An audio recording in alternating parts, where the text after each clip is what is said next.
on the right path. We're getting there. I'm optimistic that it's people like you that allow people like me to be on stage and be heard will make a difference also to so many people who are actually listening to it and saying, hey, this makes sense. Welcome to 20-Minute Leaders. Just sit back, relax, and learn from the leaders of today. It's a journey. Each one is different, unique, inspiring. Let's get started. This episode is powered by J Ventures, a community-driven VC fund in Silicon Valley, in partnership with Lomitech, and sponsored by Homeward Ventures, Hippo Insurance, Upwest, Hillel at Stanford, Leap, and Birthright Excel. Welcome to 20-Minute Leaders. This is going to be a really fun episode with Hilla Ovil-Brenner, Managing Director of the Techstars Tel Aviv Accelerator. Having led her first company, White Smoke, to a successful IPO, the past 20 years, Hilla has grown into a serial entrepreneur, investor, and mentor in the high-tech industry, specializing in early-stage startup development and growth. She has been named the top 100 influential people in the Israeli high-tech ecosystem by Israeli technology site Geektime. Additionally, Hilla is the founder of Yaazamiyot, the largest female founders group in Israel, with over 4,000 founders located throughout the country and dozens of global projects in the works.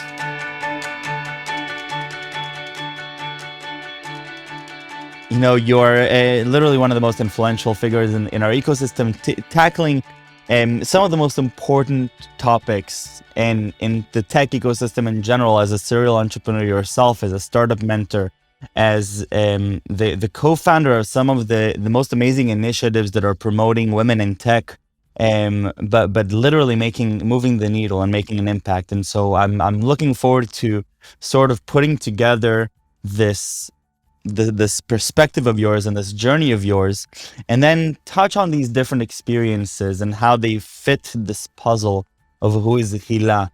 And I want to start exactly there. And if you sort of take a greater look at who you are and what you truly care about, sort of your motivations when you wake up in the morning, how do you think through yourself? You know, who is Hilla? Wow, so it's a big question. First of all, I'm just really excited to be here and speak to your audience. I think you are doing an amazing job. And I think it's really, really important. So when I look at what gets me up in the morning, and I guess we spoke about this, it's about promoting entrepreneurs. So I myself was a founder my whole life. I know how difficult it is to be a founder. Have a lot of gray hairs from the roller coasters of being nearly through everything. Fundraising, mergers, acquisitions, IPOs, a lot of things. Most of them were failures. Some of them were success. And so what really gets me up in the morning is to help entrepreneurs make less mistakes and maybe make their life a little bit easier, yet maintaining the energy and the fun of being an entrepreneur. And also, and you mentioned it, promoting female founders. You know, when I was a young founder, I was always alone in the room, and I felt like maybe there was something wrong with that a little bit. And I didn't see enough investors. I didn't see enough moms. So my dream was to actually create, I would say, initiatives that would help women feel a little bit more at home and would bring more role models to the game, and kind of what I'm doing at the moment. Incredible. Take me back to your own startup journey for a second, just so that I can really grasp this mentality of yours, because it seems that a lot of the things that you're doing today, whether it's with Techstars or with Yaazamiyot or Campus Tel Aviv for Moms, which I have to talk about soon, a lot of it stemmed from your personal experience, both the hardships but also the success. And so, how did you leave that entrepreneurial journey? What were those different feelings and intentions like? Yeah, well, I'm glad to be speaking about that because in my history, I was actually a lawyer. So I didn't have the dream to be an entrepreneur since I was a young child or something. I wish I could say that, but I didn't. I was just really, really bored, and I was looking for more energetic, creative things. So I was reading through papers and saw how many people were involved with the innovation ecosystem, and it was incredible to me. And I wanted to get more energy into my life. And so I started my first company with the with a grammar checker. It was called White Smoke, and it was a big passion of mine to write better English. Um, and to cut a long story short, it was back in the days when natural language processing was a really rough world out there, and there weren't a lot of, it was really sophisticated. And I remember we really went on this journey with the idea that we will create a product that people would use. And yes, ultimately, the end game is that millions of people around the world actually use it. We signed great contracts with a lot of great enterprises. So the end game was really good. And the energy of starting a startup and getting a team together and sitting in a small room and eating pizza and dreaming how you're going to conquer the world, that really got me up. And it's what really made me want to go on this journey. The only thing is, when you're young and very gullible and very naive and you don't know how everything works, it's really difficult. So today, a lot of founders are more fortunate to have mentors, to have programs, to have actually VCs that are thought-provoking, that are leaders, and that can really help them create partnerships, etc. So that's kind of what got me into entrepreneurship. And that intrinsic motivation to then go and make and move the needle in your own community and create Yaazamiyot and create Campus Tel Aviv for Moms and the other organizations. Sort of, where did that come from? Because there is a sacrifice there, and it's not trivial to go and create these programs. And so what was sort of going through your own mind Yeah, there? well, it's a big sacrifice because you have your day job, and then you have this organization which started actually in my back garden with 5 women founders, and I never thought it was going to get that big. I just wanted to get some CEOs to speak together and actually help each other connect and become role models for each other so that they don't feel like it's out of the game. Because I was feeling like everywhere I went, whether it was the teacher at school or the neighbor or my actual immediate family, everyone was like, "Are you crazy? This would be a big sacrifice, and possibly you would not be able to be a good mom." And there was a whole big thing. So my initiative around female founders was to actually help um, founders actually feel more comfortable in their own skin, like not be exactly like men, but be a bit different. And so I raised a lot of money, both when I was pregnant and I have 3 amazing kids, and I'm lucky because I have a lot of support for that. But I wanted to get people together, and I wanted women to feel more comfortable. So if you and how many women ended up being a part of the Yaazamiyot program so far? So Yaazamiyot is the largest organization. It's the leading organization for tech female founders in Israel. There's over 8,000 female founders. We have incredible programs. You mentioned One Campus for Moms, which I'd love to talk about, but also an incredible one with AWS. Microsoft for Startups has run a few very, very important initiatives.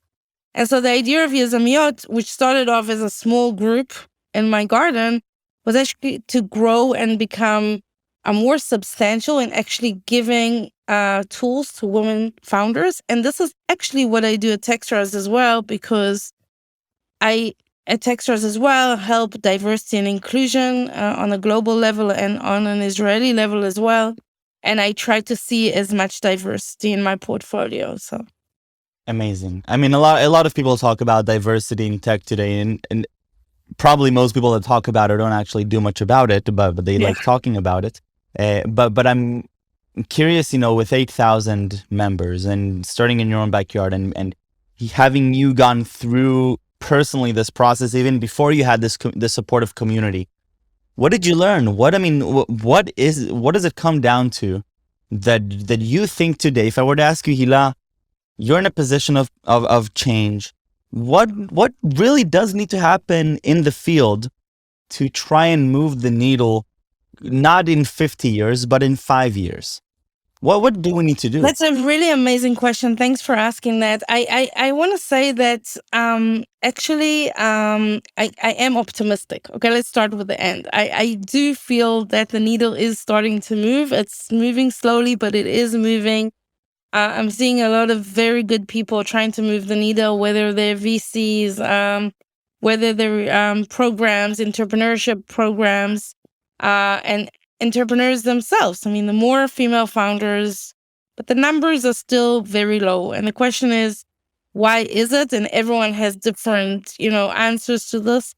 But if you ask me about my answer, I mean, I could be wrong, but this is how I feel. I think it needs to come both from the top, right? Mm-hmm. And it also needs to come from the bottom. So as women, we need to support each other too.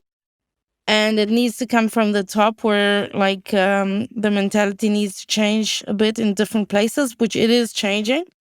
And Mm-hmm. so both top and bottom need to move closer. And I feel that they are. So it's good. And if you talk to me just about Campus Tel Aviv for Moms, I remember this program as a kid. I remember how much motivation it gave me. I obviously have a personal connection to this program, but tell me about this idea that you had. And it's not a traditional mentorship program, if you will. It's not every day that something like this happens. It's once in a lifetime. There's an incredible video about it I can post later on you. A small video of how it was done. The idea was to actually help women that are on maternity leave, and instead of just walking around and finding any woman just because she's a mom and she's a mom, they have to be friends. This is a great time in a woman's life to make a change, because a lot of them don't really want to go back to their own way of living and their own previous careers. And so the idea was to actually create a baby-friendly school, men and women. So whoever is on maternity leave could come with their baby.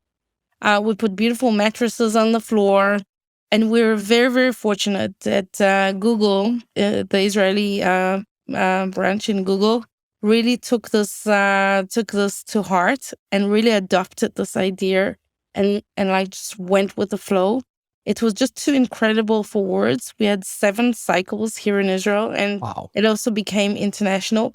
And until today, I meet women who still say this touched my life in such different ways, because not only were great startups created, also, if it wasn't created, only 3-4 years down the line, they still became really, really good friends. And many startups started afterwards. And so the idea is that a big company like Google could just take an idea like this and support it in such an incredible way. And Yossi Matias, Professor Yossi Matias, was a supporter for this, like an incredible supporter for this, as well as my partner Tal Sarig, who was there in the marketing department. And it just felt like everything we did was like really move the needle, because everyone came over, the energy was there, startups were created, we had a few exits and very successful companies from there. And it felt like this was a really good time to create a program like this. Beautiful. Obviously, not a plug for Professor Yossi Matias, who I love very much, but I think it's just it is non-traditional. I mean, I remember as a kid walking in and seeing, and walking into Campus Tel Aviv, because that's where I used to sometimes come in and work on some hackathon stuff. And all of a sudden I see, in this huge room, I see women with their babies, and I love what you mentioned, that pregnancy or maternity leave is actually an amazing time for change. I think that until now, mostly when I've been hearing people talk about maternity leave, it's been with sort of a dismissive feeling that this is when the career is stopping. This is when promotions are halting, career trajectories get stopped. And you're actually saying, no. This is a time for maybe change, for reflection, for self-improvement, and actually a stepping stone for a new career, which I think is very different than perhaps even still today most women think about maternity leave, right? Exactly. I think this is a really great time in a woman's life to make a change and lay the foundation for really the rest of her life. And something really important is, I think, having kids is for sure the greatest achievement that I have ever had, but it's part of my life. So I think it should really become part of your life and not a replacement for your old life. That's how I believe. I do respect women who feel otherwise, of course, but this is how I feel. And so Yaazamiyot and Techstars are both means by which I try to push entrepreneurs to do a little little bit out of the box, do something a little bit different. Incredible. That it's just really, really inspiring. Spending most of your time today with accelerators, with Techstars, why accelerators for you? There's a lot of Right. different ways to support entrepreneurs. Yeah. What is it about accelerators and specifically Techstars that really hits the nail on the head for you? Okay, so a true story is that I never really thought I was going to do this. I was a founder my whole life. I had a few companies. Was investing in some companies. I was on the board of some companies, and I never thought that an accelerator would be my piece of cake, actually. And never in a million years, if you would told me that I would be running an accelerator, that I would say this happened. But when I met Techstars for the first time, it was just love at first sight because I couldn't believe that there was something so incredible around the world. Where 60 programs and a portfolio of $200 billion and smart people from all around the world who want to help entrepreneurs and mentors and investors who all want to help entrepreneurs and invest in the greatest, I would say, top-notch entrepreneurs. And something so big and so global and so amazing and so what we call give first, when people just come in and they want to just help entrepreneurs. And I fell absolutely in love with it, which I couldn't imagine myself doing anything else. I So love it. And so today, if you're looking at the work that you're doing with entrepreneurs and the hands-on work, what do you sort of what do you enjoy most? There's a lot of different things that you can do with entrepreneurs. Is it helping them the fundraise? Is it helping them with their strategy, with their team coherency? Which parts of the life cycle are you most well, attracted to? I think that every company has their own secret sauce, and I can Yeah. just help them and use the incredible network that we've created at Techstars to help them with mentorship and forming their business. But we actually run a 3-month program. We also invest in them. So we are the biggest seed investor in the US today, and we invest in hundreds of companies every month. It's incredible because we see the amazing deal flow from all over the world. We're also seeing great trends, and we're meeting founders from all over the world, whether they're in the box or outside of the box, whether they're look exactly like founders are supposed to look to investors, or whether Yeah. they're just a different asset class altogether. And the first month is all about mentorship. So they meet mentors. They meet between 100 and 150 mentors from all around the world, all of which give them what we call mentor whiplash. And so they hear a lot of opinions, and hearing opinions and being open to hearing opinions is, it's a great help. And then afterwards, we work with them on execution, product market fit, team building, and of course, fundraising in the second and third month. We also hold a really great demo day where we encourage our entire community worldwide to come. And it's just incredible because I see how the startups come in and how the startups leave. And to me, it's just the greatest satisfaction. And so if you're looking now back to Hilla and your Hilla, the serial entrepreneur, Hilla, the change maker in terms of the ecosystem, the startup mentor and advisor. And, there's a lot of different, I'm very curious at the end, why people do what they do. As you work through these startups, what do you sort of learn about yourself? You get to work with all these different companies in different cycles, and you get exposed to all these different types of entrepreneurs. Well, what do you learn about yourself throughout this process? Wow. First of all, that I enjoy more to do this than anything that I've ever created with my own hand, Wow. right? And that's really a big deal because some people I found out about myself that I'm a really great enabler. I love enable. I mean, I thrive on this. I enjoy this. When my first company, raised money for the first time, or my first exit, it probably was a lot more meaningful to me than actually when I did it for the first time, because I felt like I contributed to it and I had like a really big effect on it. I love people. I love seeing very amazing people from all over the world. I love working with the managing directors around the world who all have been founders like myself. So very, very smart people around the world. And I'm a great believer in people. And I always knew that about myself, but through working with startups, I know that even more. Amazing. Hilla, I want to thank you, and not just for these 20 minutes, but for your contribution to our ecosystem, to the amazing work. I mean, it's not every day that, you get to do something that literally changes a person's life. And I can only imagine the countless women out of the 8,000 members that came in and they found a home and a community in a place where you described as very lonely. And everybody says that being an entrepreneur is very lonely. And that's for everybody. I can only imagine, especially when you went in your entrepreneurial journey, what it's like to be the only female in the room. And I it's not really something I can appreciate ever you. I experience. really appreciate these amazing 20 minutes you gave me. And I appreciate the smart questions. But I also want to say we're on the right path. We're getting there. I'm optimistic that it's people like you that allow people like me to be on stage and be heard will make a difference also to so many people who are actually listening to it and saying, hey, this makes sense, so. Completely. Hilla, I'm excited to continue following the journey and the amazing things you're going to do. And thank you very, very much. Good luck. Thank you. Thank you so much. Thank you.